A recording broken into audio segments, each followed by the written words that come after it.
Chicken Man.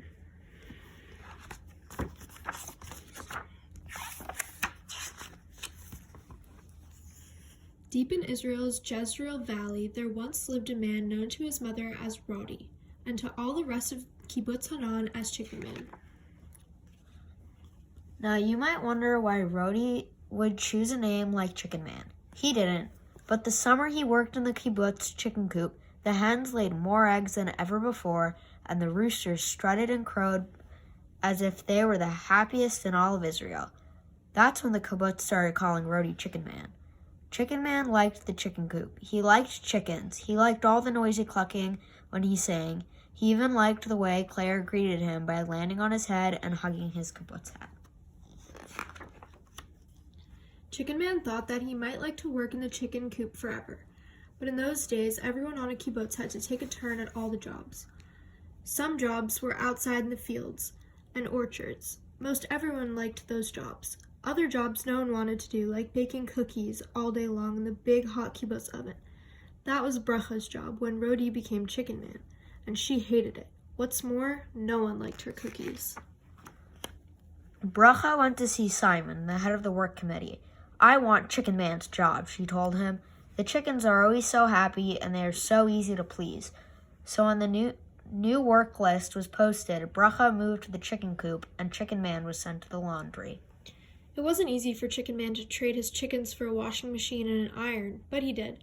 Goodbye, my dears. I'll visit often, he promised. And with one last pat for Clara, Chicken Man set off for the laundry. On the first morning, surrounded by bags and bags of dirty clothes, Chicken Man began to sing old songs, new songs, folk songs, songs of the pioneers. Every day, Chicken Man sang while he worked. The laundry was a quiet place, no clucking or crowing anywhere. But when Chicken Man sang, the noise of the chicken coop didn't seem so far away. The louder Chicken Man sang, the closer his chicken seemed. Chicken Man sang so loudly that Dove could hear him in the dairy. As Dove milked the cows and mucked out the barn, he thought about how much he would like a job in a clean place like the laundry, where he could sing as loud as he liked without being kicked by a cow. Dove went to talk to Simon. When the new work list was posted, Dove moved to the laundry. And Chicken Man? Meet the new kibbutz gardener, Chicken Man told the chickens. The roosters crowed sadly, and the hens sat quietly. They missed Chicken Man, and he missed them. Clara pecked at her feathers. I'll bring you flowers from the garden, he promised her. In Chicken Man's first week as gardener, he weeded and mulched and trimmed. He even fixed the sprinkler system, and every night he brought Clara a bunch of bright red roses. Every morning from her window in the kitchen, Aviva watched Chicken Man watering the roses. While she washed the big pots and pans in steaming hot water, she could see Chicken Man climbing the big, old lemon tree to trim the dead branches. Ah, to be high in a shady lemon tree, to cover roses with a cool, steady stream of water. No wonder Chicken Man was always singing. Aviva spoke to Simon. When the new work list was posted, she became the kibbutz gardener. Chicken Man was sent to the Balagan, the wildest children's house in the entire kibbutz. The roosters shook their sagging combs, and the hens pecked and poked at his boots when Chicken Man told them about his new job.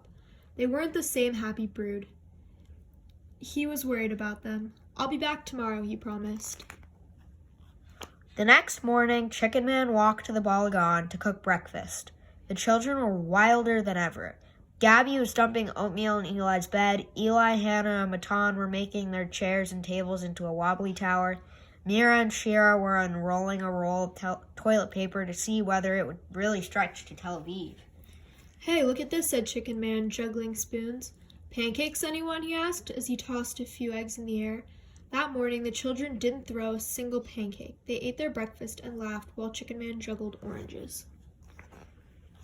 Just then, Moshe passed by on his way to work in the orchard. He looked in the Balagan and laughed.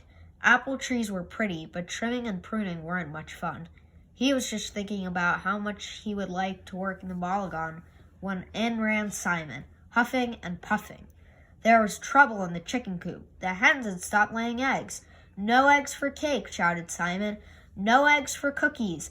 No eggs for the kibbutz to sell. Oy vavoy, said Chicken Man. He should have known it would come to this. Poor Clara. Get the work committee together. Simon called a meeting for that afternoon. The chickens need me, Chicken Man told the committee. And the kibbutz needs eggs, added Simon. Chicken Man is the only one who can make our hens happy again.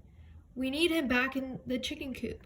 The work committee agreed. No more job switching for Chicken Man. He would work in the chicken coop now and forever. Chicken Man hurried out of the meeting and went straight to the chicken coop.